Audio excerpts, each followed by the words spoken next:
मेरा नाम श्रीकांत विश्वास है और ये कहानी मेरे साथ घटी एक घटना पर आधारित है। हम सभी मानते हैं कि भूत प्रेत कभी नहीं होते। एक वक्त तक मैं भी यही मानता था। उन दिनों मेरी एक नई जगह पर पोस्टिंग हुई थी। वहां ज्वाइन किए मुझे बस कुछ ही दिन हुए थे और उस दिन मेरी नाइट ड्यूटी थी। मैं अपने केबिन में बैठा झपकियां ले रहा था।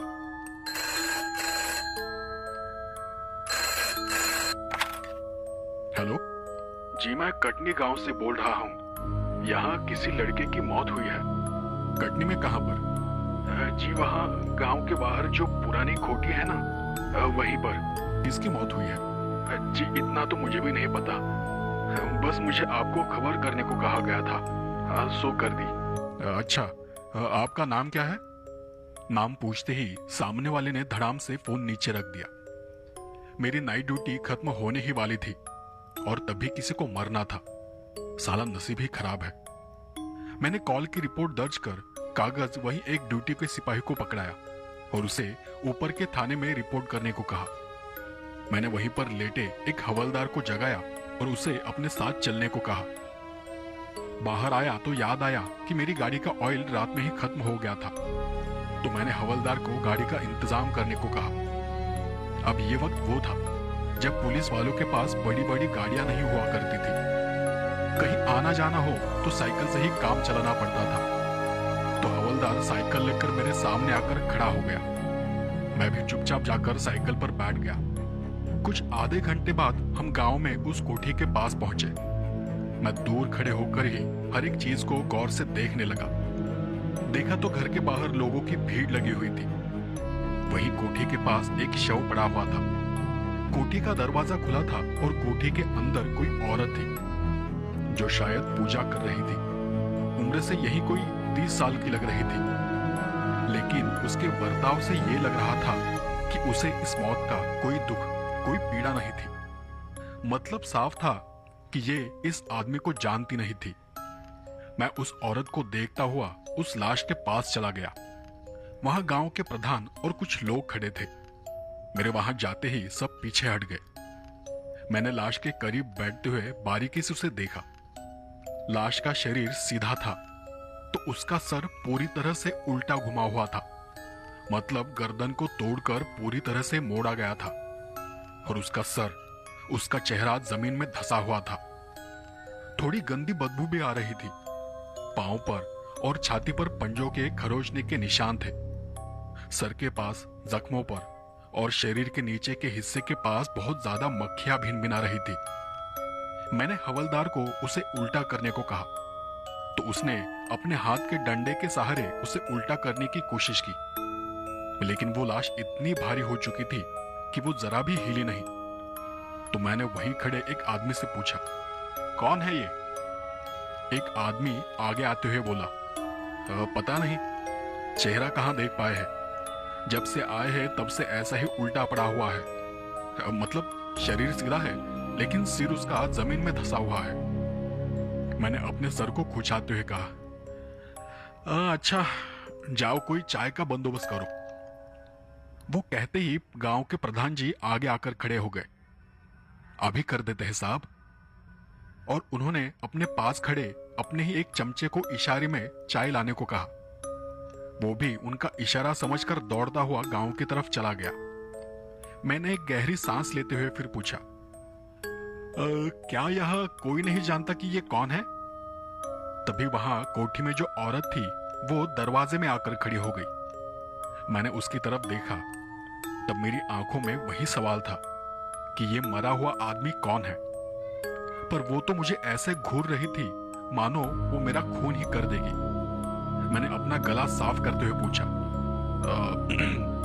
जी क्या आप इसे जानती हो? वो औरत भले ही 30 साल की लग रही थी, लेकिन उसकी सुंदरता किसी 20 साल की लड़की से कम नहीं थी। वो मेरी बात का जवाब दिए बिना ही फिर से कोठी के अंदर चली गई। उसके जाते ही प्रधान जी थोड़ा उछलते कूदते मेरे पास आ गए और फिर मेरे कान के पास खड़े होकर धीमी आवाज में उन्होंने कहा, साहब, ये तो चित्रा है, अभी अभी यहां रहने चली आई है, लेकिन गांव में किसी से कोई बात नहीं करती। सौंदर्य का बड़ा घमंड है इसे। सुना है कि उसके पति की हाल ही में मौत हुई है।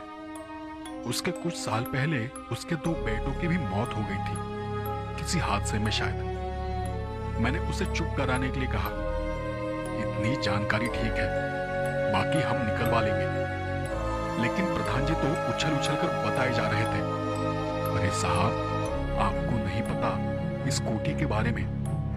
तो मैंने उनका सर पकड़कर उसे घुमाते हुए कहा ना, इतनी जानकारी ठीक है। तब जाकर प्रधान जी ने अपने पीछे देखा तो वो औरत फिर से अपने दरवाजे पर खड़ी थी। उसे देखते ही वो मेरा इशारा समझ गए और फिर शांत होकर पीछे भीड़ के पास जाकर खड़े हो गए।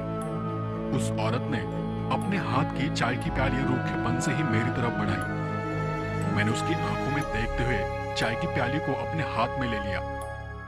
तभी प्रधान जी का सेवक हाथ में एक लोटा लिए हुए वहां पर दौड़ता आ पहुंचा और हाँफते हुए ही वो मेरे सामने आकर खड़ा हो गया। मैंने अपनी हाथ की चाय की प्याली की ओर इशारा करते हुए उसे कहा, जाओ और अब नाश्ते का बंदोबस्त करो। मेरे हाथ में चाय की प्याली को देख वो जैसे आया था वैसे ही दौड़ता हुआ वापस चला गया। वो औरत तब फिर से अपनी कोठी के अंदर जाने लगी। मैंने चाय का एक घूंट पीते हुए उन्हें आवाज दी, जी बस 2 मिनट रुकिए। उन्हें लगा कि मैं चाय की प्याली ले जाने के लिए उन्हें रोक रहा हूं, पर तभी मैंने हवलदार को लाश को उल्टा करने का इशारा किया। हवलदार ने वहां खड़े एक आदमी को सहारे के लिए अपने पास बुलाया और फिर उन दोनों ने मिलकर उस लाश को सीधा कर दिया, मतलब उसका सर सीधा कर दिया ताकि उसका चेहरा दिखाई दे सके। पर सर सीधा होते ही भग करके एक गंदी बदबू हवा में फैल गई। सबने अपनी अपनी नाक पकड़ ली। वो बदबू असल में लाश के सड़ने की कम थी, पर उसके पैंट में जो उसने गंदगी की थी उसकी ज्यादा आ रही थी। लाश का चेहरा देख खुद मुझे भी उल्टी जैसा हुआ। अबे ये क्या है बे? ऐसा भी कोई मारता है क्या? उस लाश का कोई चेहरा ही नहीं था। चेहरे का पूरा मांस नोचा गया था। चेहरे की हड्डियां तक दिखाई दे रही थी। दोनों आंखें गायब थी। चेहरे का खून सूखकर काला पड़ चुका था। मैंने चाय की प्याली को साइड में रखते हुए कहा, अब है कोई इसे पहचानने वाला? उन सब ने नजर चुराते हुए उसे पहचानने की कोशिश की। असल में वो लाश इतनी बुरी हालत में थी कि उसकी तरफ देखा तक नहीं जा रहा था। फिर बिना आवाज किए सबने अपनी अपनी गर्दनें ना में हिलाई, क्योंकि सबने अपने हाथ से अपने नाक और मुंह को ढक रखा था। मैंने प्रधान जी को कहा, मैंने जिला प्रशासन को और थाने को खबर कर दी है। पंचनामा करने के लिए वहां से कोई ना कोई आता ही होगा। तब तक आप इस जगह का ध्यान रखिए।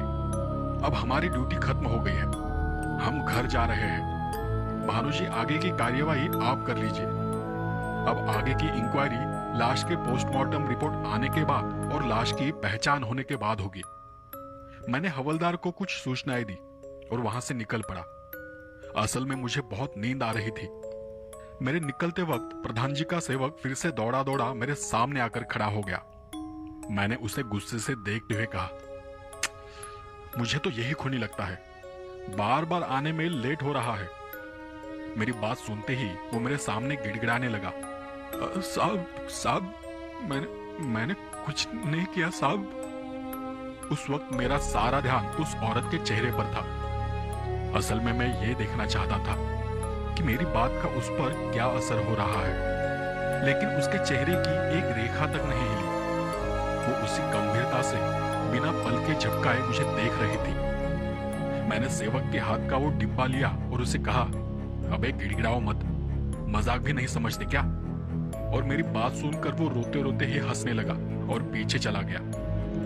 मैं वहां से साइकिल लेकर सीधा अपने सरकारी क्वार्टर पर गया। मुझे केस इतना उलझा हुआ तो नहीं लग रहा था।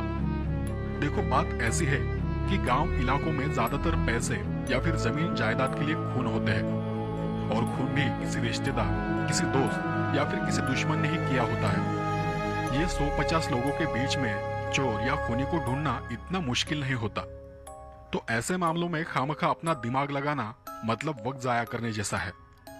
ये सोचकर मैं नाश्ता खाकर आराम से बिस्तर पर लेट गया। दिन भर आराम करने के बाद रात मैं ड्यूटी पर चला गया। मेरे जाते ही हवलदार भानु ने एक रिपोर्ट मेरे सामने रख दी और वो मुझे अपडेट देने लगा। लाश को पोस्टमार्टम के लिए भेज दिया है। आसपास पूछताछ की पर किसी को कुछ मालूम नहीं था कि वहां क्या हुआ है और कोई उसे पहचानता भी नहीं था। लोग सीधे सीधे कहने से डर रहे थे, लेकिन ज्यादातर लोगों का यही कहना था कि वो कोठी भूतिया है। ये शब्द सुनते ही मैंने पंचनामा से नजर हटाकर हवलदार के मुंह की तरफ देखा। अबे भूतिया नहीं, अकल से तुम भूतिया लगते हो। साले अनपढ़ गवार, कुछ सबूत मिला नहीं कि लगे भूतिया भूतिया चिल्लाने। अबे पहले कुछ ढूंढो तो सही। हवलदार भानु ने अपनी सफाई में कहा, जी मेरा नहीं, उन गांव वालों का यह कहना है। मैंने रिपोर्ट नीचे टेबल पर रखते हुए कहा, अच्छा तो क्या रिपोर्ट में हम ये लिख दे कि उस आदमी का खून जो है वो किसी भूत ने किया है और भूत को तो हम गिरफ्तार कर नहीं सकते, और अगर उसे पकड़ना है तो उसके लिए हमें मरना पड़ेगा। समझ रहे हो? अरे डिपार्टमेंट हमको भूतिया बोलने लगेगा। अच्छा रहने दो, लोगों के स्टेटमेंट तो रिकॉर्ड किए कि नहीं? रिपोर्ट के पन्ने पलटते हुए भानु बोला, जी बाकी किसी का तो नहीं लिए, क्योंकि कोई उसे पहचानता ही नहीं था और न ही किसी ने उस घटना को होते हुए देखा था। पर मकान मालकिन का लिए है, वही चित्रा जी, जिनकी कोठी के बाहर वो लाश मिली थी। यही सही काम किए हो। ऐसा कहते हुए मैं उस औरत की स्टेटमेंट को पढ़ने लगा। चित्रा कृष्णा राव।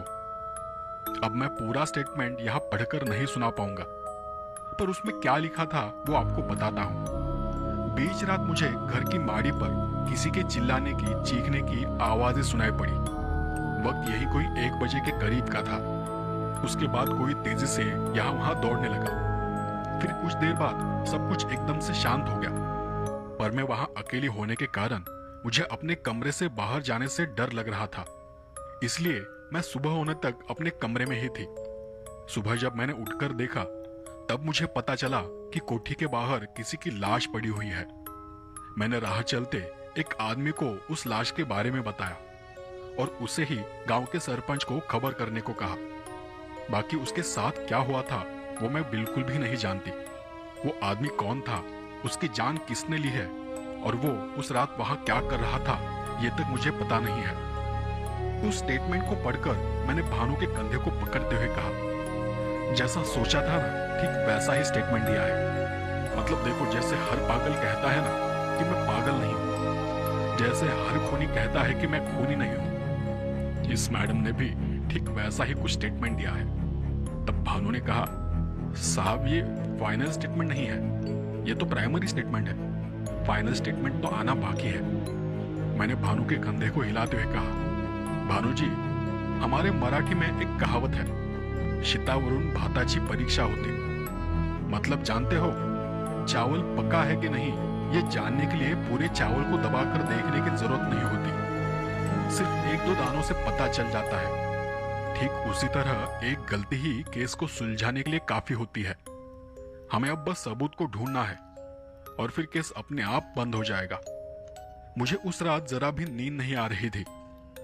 हर बार मेरी नजरों के सामने चित्रा जी का चेहरा आ रहा था और मेरे दिमाग में बस यही चल रहा था कि क्या वो किसी का खून कर सकती है। वैसे तो उनके साथ हाल ही में बहुत कुछ बुरा हुआ था। अपने बच्चों को खो देना, पति को खो देना, मतलब इस बात का उनके दिमाग पर जरूर कोई बुरा असर पड़ा होगा। ये खून उसने किया है या नहीं ये पता नहीं, पर फिलहाल शक तो उन्हीं पर जा रहा था। दूसरे दिन सुबह होते ही मैं कटनी गांव चला गया और वारदात की जगह जाने के बजाय मैं सीधा प्रधान जी के घर पहुंचा। प्रधान जी और मैं साथ में ही कुर्सी डालकर वहीं एक पेड़ के नीचे आंगन में बैठ गए। वो सेवक फिर से पानी लेकर मेरे सामने आकर खड़ा हो गया। मुझे देखकर हंसते हुए ही उसने पानी का गिलास आगे किया। प्रधान जी ने उसे हटकते हुए कहा, अबे गिलास रख और जा जल्दी से चाय नाश्ता लेकर आ, और इस बार जल्दी आना। फिर उन्होंने मेरी तरफ देखते हुए कहा, तो कहिए इंस्पेक्टर साहब, कैसे आना हुआ? मैंने अपनी टोपी उतारते हुए कहा, जी कुछ खास नहीं, उस दिन कुछ बातें अधूरी रह गई थी तो सोचा कि आज पूरी कर लेते हैं। अच्छा वो चित्रा जी वाली? मैंने मुस्कुराते हुए हाँ में सर हिलाया और फिर प्रधान जी का चेहरा खिल उठा। अरे साहब, ये जो चित्रा है ना, इसे तो मैं बचपन से जानता हूं। इसके माता पिता भी बड़े खानदान से थे, बड़े अमीर लोग थे।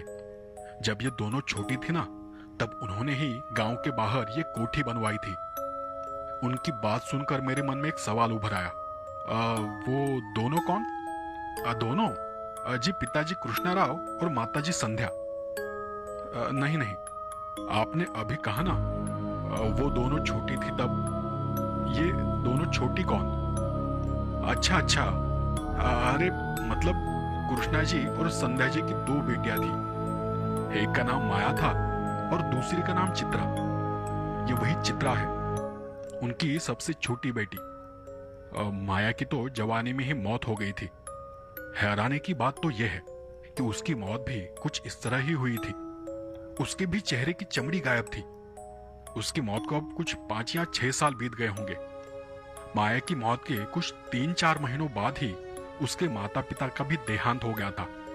उन्हें अपनी बेटी का सदमा लगा था, पर तब सुनने में आया था कि माया की शादी तय हुई थी और उसके होने वाले पति के साथ चित्रा का कोई चक्कर चल रहा था। और फिर यही चित्रा अपनी बहन के होने वाले पति के साथ भाग गई थी। वो तो लाख कहती है कि माया मरने से पहले बीमार थी, पर हमें तो लगता है कि इसी ने माया को भी मारा होगा और इसीलिए उसे श्राप लगा होगा। ऐसे ही थोड़ी ना किसी के पति और बेटों की मौत हो जाती है। मैंने सर को हाथ लगाते हुए कहा, अरे बाप रे, मतलब ये मुझे जितना आसान लग रहा था उससे कई ज्यादा पेचीदा है। अब तो शायद माया को भी ढूंढना पड़ेगा। तभी प्रधान का सेवक चाय नाश्ता लेकर मेरे सामने आ गया और उसने कहा, साहब पर वो तो कब की मर चुकी है। मैंने सेवक के हाथ से नाश्ते की थाली लेते हुए जवाब दिया, लाशें कभी नहीं मरती सेवक जी, वक्त आने पर लाशें भी जिंदा हो जाती है। तो सेवक ने मुझसे पूछा, पर अब उसकी लाश का और इस मामले का क्या संबंध है? संबंध है सेवक जी, प्रधान जी ने अभी अभी कहा था कि उसकी मौत भी इसी तरह हुई थी। उसके चेहरे की भी चमड़ी गायब थी और इस लाश के भी चेहरे की चमड़ी गायब थी। तो अब एक लाश ही दूसरे लाश का राज खोल सकती है। तभी प्रधान जी ने आगे आते हुए कहा, हाँ साहब, एक बात तो मैं आपको बताना ही भूल गया। गांव के कई सारे लोगों का कहना है कि उस कोठी में माया की लाश रहती है। कई लोगों ने तो उसे देखने का दावा तक किया है। तो मैंने ऐसे ही प्रधान के सेवक से सवाल किया, क्या तुमने देखा है? उसने हड़बड़ाते हुए कहा, नहीं, मतलब पता नहीं किसने देखा है। किसी ने बस उसके रोने की आवाजें सुनी है। तो कभी कभी वहां से गुजरते हुए लोगों को उसकी चीख पुकार सुनाई देती है। बाकी मैंने खुद से कुछ नहीं देखा। अच्छा, तो ये आवाजें कब सुनी है? मतलब कल, परसों, नरसों? तो प्रधान जी ने मेरी बात का जवाब दिया, अरे ये चित्रा तो अब यहां आई है। कोठी तो पिछले 5-6 सालों से बंद पड़ी थी, पर मजाल है जो कोई अंदर जाने की हिम्मत तक करे। हाँ, पर सुना है कि एक चोर ने एक रात वहां जाने की हिम्मत की थी। वो कोठी के अंदर तक गया था और वापस बाहर आया भी, पर उसके बाद वो पागल हो गया और गांव में यहां वहां चीखता चिल्लाता घूमने लगा। लोगों से कहता था कि उस कोठी में भूत है, लेकिन बाद में वो कहां गायब हो गया पता नहीं। मैंने मन ही मन में कहा, मतलब कहानी में एक और ट्विस्ट। चलो इस चोर को भी ढूंढ लेते हैं। अब मेरे सामने 2 रास्ते थे। वैसे तो कई थे, पर जो बहुत जरूरी थे वो 2 थे। एक तो माया की लाश के बारे में और उसकी मौत के बारे में पता लगाना, और दूसरा ये कि उस चोर को ढूंढना, क्योंकि एक वही था जो बता सकता था कि उसने उस कोठी में क्या देखा था। हो सकता है कि शायद उसने माया की लाश को देखा हो। तो वहां का खाना पीना होने के बाद मैं आगे की तलाश के लिए निकल पड़ा। पुलिस स्टेशन वापस जाते जाते मैं चित्रा जी के कोठी की तरफ मुड़ गया। जाते जाते मैं उस हादसे वाली जगह को देखना चाहता था, पर कोठी के दरवाजे पर बड़ा ताला लगा था। मैंने उतरकर आसपास देखा, पर वहां पर भी कोई नहीं था। आखिरकार मैं सीधे पुलिस स्टेशन आ गया। भानु हवलदार कब के घर जा चुके थे। मुझे भी थकावट की वजह से नींद आ रही थी। तो मैं वही विश्राम कमरे में सोने चला गया। अब कही सुनी बातें और खबरें तो हमारे पास बहुत थी, पर कोई पक्का सबूत नहीं था जिससे हम साबित कर सके कि खून चित्रा जी ने ही किया है। दूसरी बात यह थी कि बार बार उनके बारे में सोचकर उन पर मेरा दिल आ गया था, क्योंकि वो सच में बहुत खूबसूरत थी। तो अब दिल है कि मानता नहीं। इसलिए हमने सोचा कि जब तक पोस्टमार्टम की रिपोर्ट हाथ नहीं आ जाती, आगे की पूछताछ करने में कोई फायदा नहीं है। मैं उस भूत वाली बात का चित्रा जी और उनकी बहन माया, इनका कोई भी संबंध नहीं जोड़ पा रहा था। बचपन में सुना था कि चुड़ैल इंसानों के रूप में इंसानों के बीच ही रहती है और वो बहुत खूबसूरत भी होती है। मन में एक विचार आया कि कहीं ये चित्रा जी कोई चुड़ैल तो नहीं। फिर मैंने अपने आप में ही हंसते हुए उस बात को टाल दिया। उस वक्त टेक्नोलॉजी इतनी एडवांस नहीं थी कि सब जल्दी जल्दी पता चल सके। 4 दिन वेट करने में ही चले गए और उसके बाद पोस्टमार्टम की रिपोर्ट हमारे हाथ आई। एक हवलदार पोस्टमार्टम की रिपोर्ट लेकर पुलिस थाने आ पहुंचा, तो मैंने उसे ही वो पोस्टमार्टम की रिपोर्ट पढ़कर सुनाने को कहा।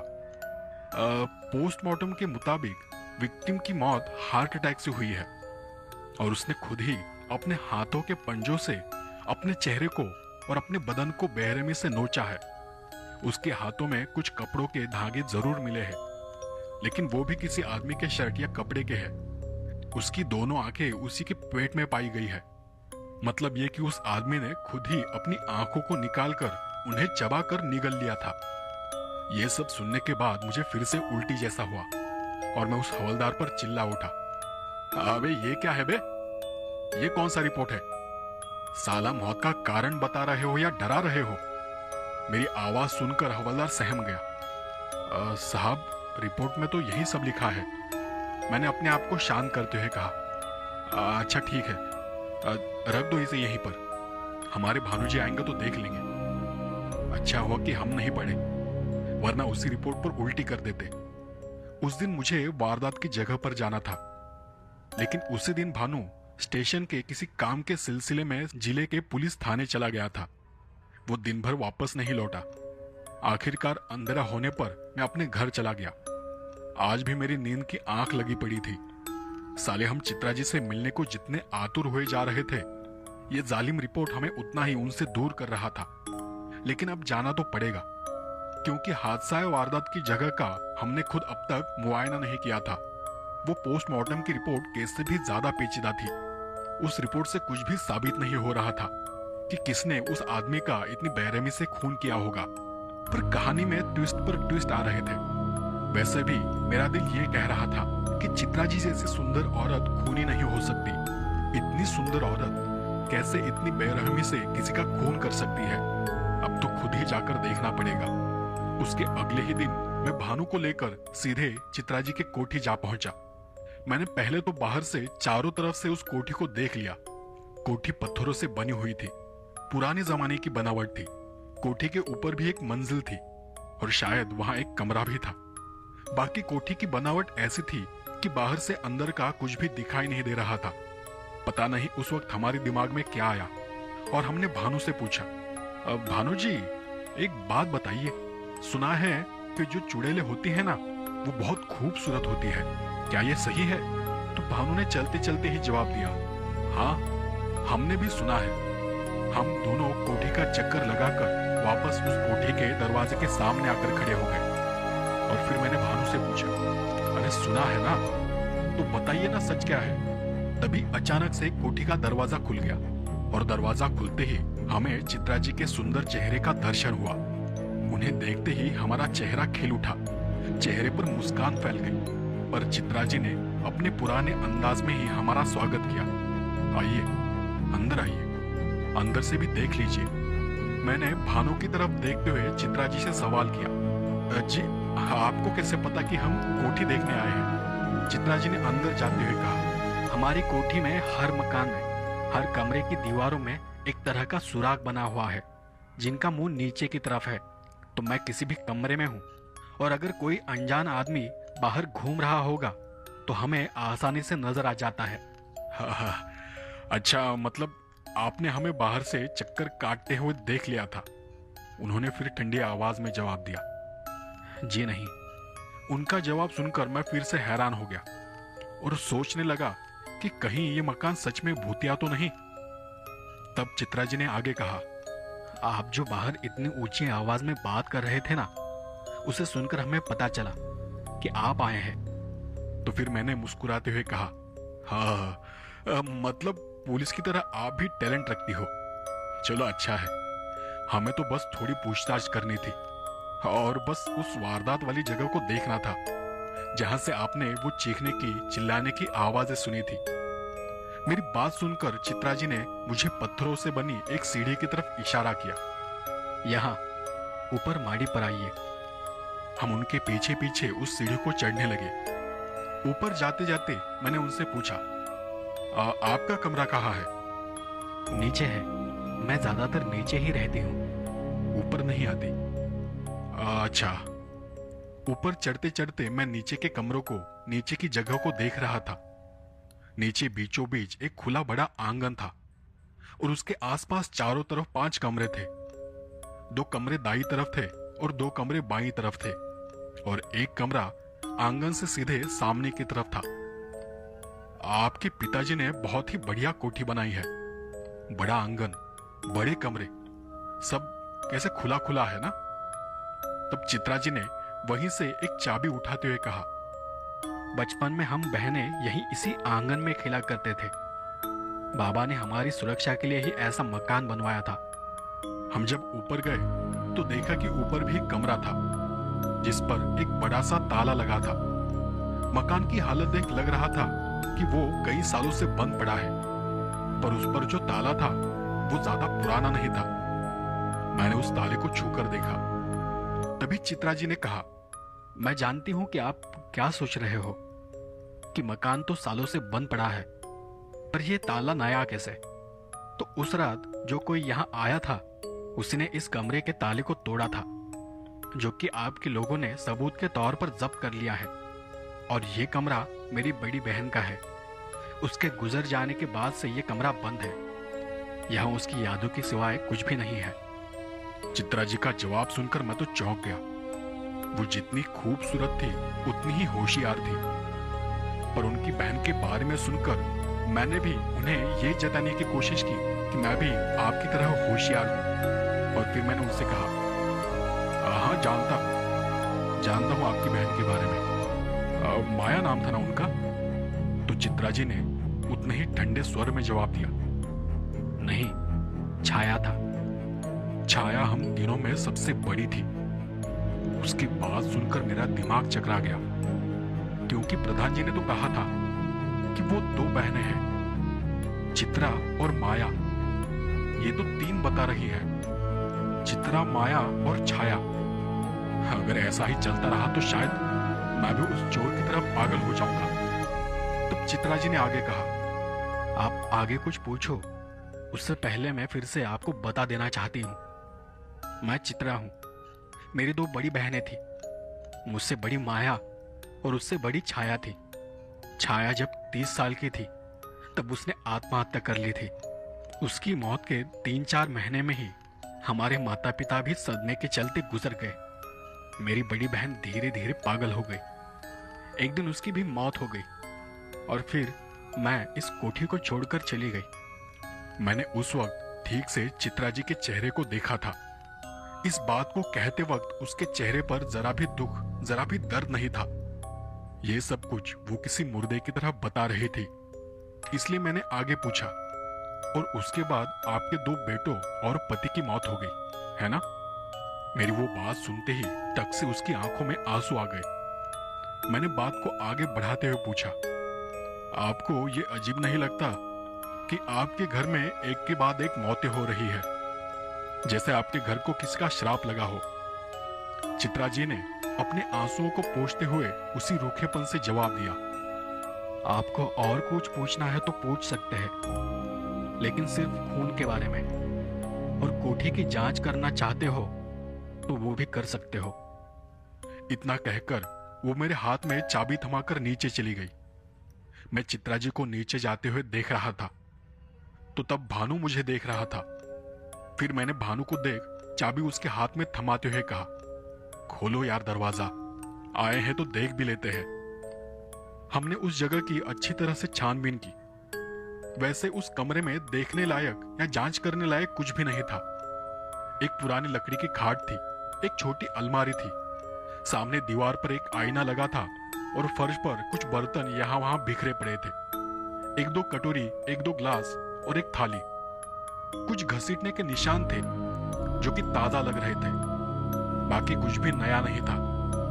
तब मैंने भानु की तरफ देखा तो भानु ने झट से जवाब दिया, जी रिपोर्ट में इसका वर्णन हमने लिख रखा है, मतलब ये जो घसीटने के निशान है इसके बारे में।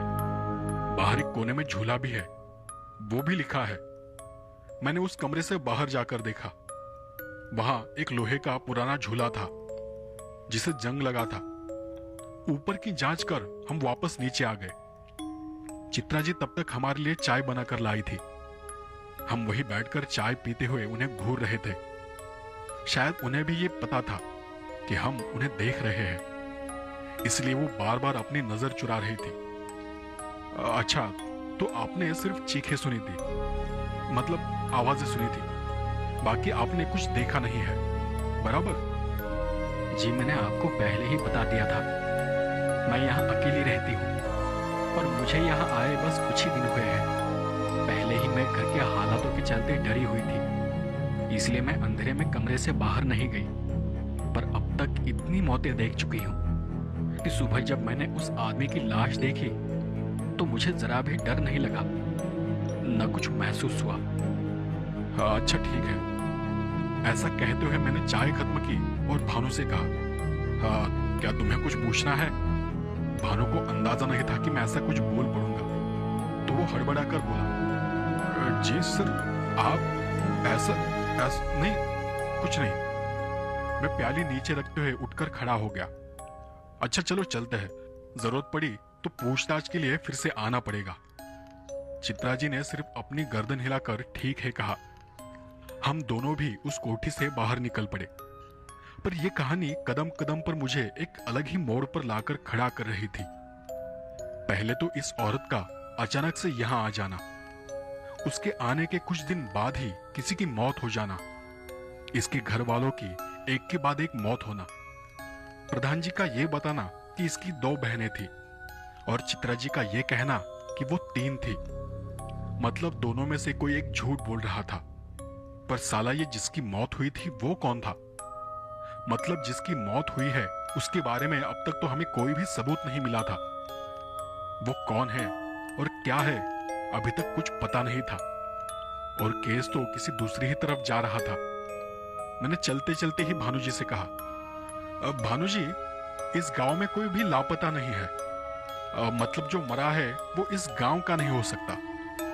तो आप आज के आज ही आसपास के गांव के पुलिस स्टेशन को यह खबर भेज दो कि पिछले 7 से 8 दिनों में 30 या 35 साल का कोई भी आदमी लापता होने की कोई खबर हो तो उसकी रिपोर्ट हमें भेज दे। भानु जी ने जी सर करते हुए बाइक स्टार्ट की और हम वापस अपने ठिकाने के लिए निकल पड़े। 2-3 दिन और गुजर गए और एक रिपोर्ट हमारे पास आ गई कि पास के एक गांव से एक आदमी लापता है। हमने उसी दिन एक हवलदार को भेजकर उनके घर वालों को लाश की पहचान करवाने के लिए कहा। तब पता चला कि जिनके घर से वो आदमी गायब था वो उसी औरत का पति था। उसका चेहरा देख वो उसे पहचान नहीं पाई, लेकिन उसके कपड़ों और बाकी चीजों से उसकी पहचान हो गई। और पूछताछ करने पर पता चला कि उसका एक साथी और था जिसे सब लंगड़ा लाल कहते थे। वो दोनों भी साथ में मिलकर छोटी मोटी चोरियां किया करते थे। लंगड़ा लाल के बारे में और पूछताछ करने पर पता चला कि वो एक छोटा मोटा चोर है जो कि घटना के दिन से गायब है। उसके बाद उसे किसी ने भी नहीं देखा। हमने तुरंत आसपास के थाने में यह खबर कर दी कि लंगड़ा लाल जहां भी दिखाई दे तुरंत उसे गिरफ्तार कर लिया जाए। उसके बाद करीबन 10 दिन गुजर गए। अब तक हमें लंगड़ा लाल के बारे में कोई भी सुराग, कोई भी सबूत नहीं मिला था। हमने उसे हर एक मुमकिन जगह पर ढूंढा था, लेकिन उसके बारे में किसी को कुछ भी पता नहीं था।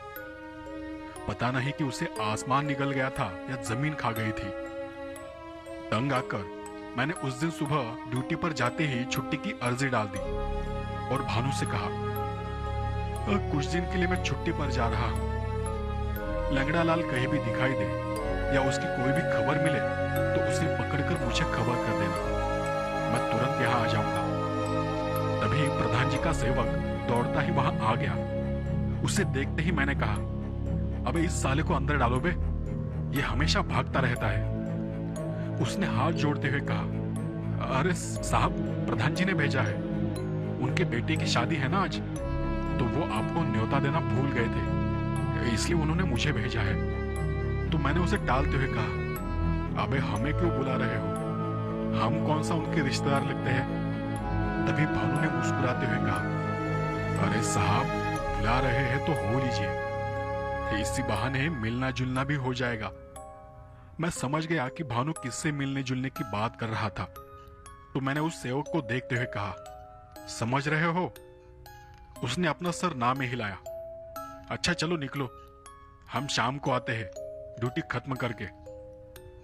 अब मैं बेसब्री से शाम होने का इंतजार कर रहा था। शाम होते ही मैं स्टेशन से तैयार होकर अपनी खटारा बाइक लेकर कटनी गांव की तरफ निकल पड़ा। चित्रा जी के मकान को देखते हुए पहले तो हम सीधे प्रधान जी के घर चले गए। वहां हमने बातों बातों में गांव के कई लोगों से चित्रा जी और उनकी बहन के बारे में पूछा, पर उस कोठी का या फिर उनका नाम लेते ही लोग या तो डर जाते थे या फिर बात करने से मना कर देते थे। बाकी जिस किसी ने बात की उनका कहना था कि वो सिर्फ 2 बहनें थी, तीसरी के बारे में कोई कुछ भी नहीं जानता था। तो किसी ने कहा कि चित्रा और माया दोनों भी अच्छे स्वभाव की थी। पता नहीं कि उनके घर को किसकी नजर लग गई थी। इस सब में किसी ने भी उसकी तीसरी बहन छाया का जिक्र नहीं किया था, इसलिए मैंने फिर से इस बारे में प्रधान जी से बात नहीं की। अब जो भी बात करनी थी वो चित्रा जी से करनी थी, क्योंकि अब सारा शक उन पर जा रहा था। फिर वहां खाना पीना खत्म कर मैं सीधा चित्रा जी की कोठी पर चला गया। अपने कपड़े वगैरह सब ठीक ठाक कर मैं उनकी कोठी के दरवाजे के सामने खड़ा हो गया। मैंने 2-3 बार दरवाजे की कुंडी बजाई। वो पुराने जमाने की कुंडी थी। बहुत देर तक कुंडी खटखटाने के बाद भी दरवाजा नहीं खुला, तो फिर मैंने उन्हें आवाज दी, चित्रा जी, ओ चित्रा जी, हम हैं इंस्पेक्टर। अरे डरने की कोई बात नहीं है। तब जाकर चित्रा जी ने अचानक से दरवाजा खोला, लेकिन मेरे सामने वो चित्रा जी नहीं थी जिन्हें मैंने देखा था। इनका रूप बहुत ही भयानक था।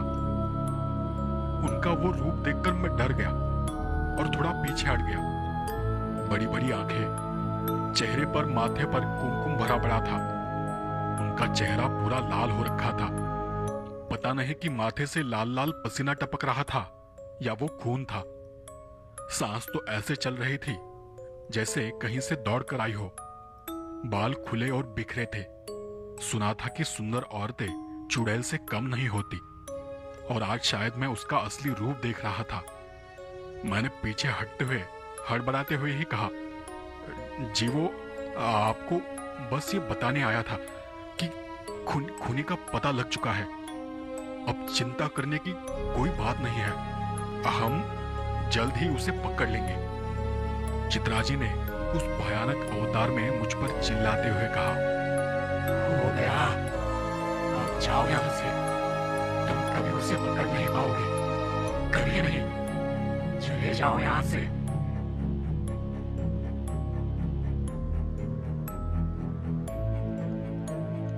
दोस्तों, कहानी का पहला भाग आपको कैसा लगा मुझे कमेंट कर जरूर बताएं, और कहानी का दूसरा और आखिरी भाग आने वाले 2 दिनों में अपलोड हो जाएगा। तो मिलते हैं कहानी के अगले भाग में।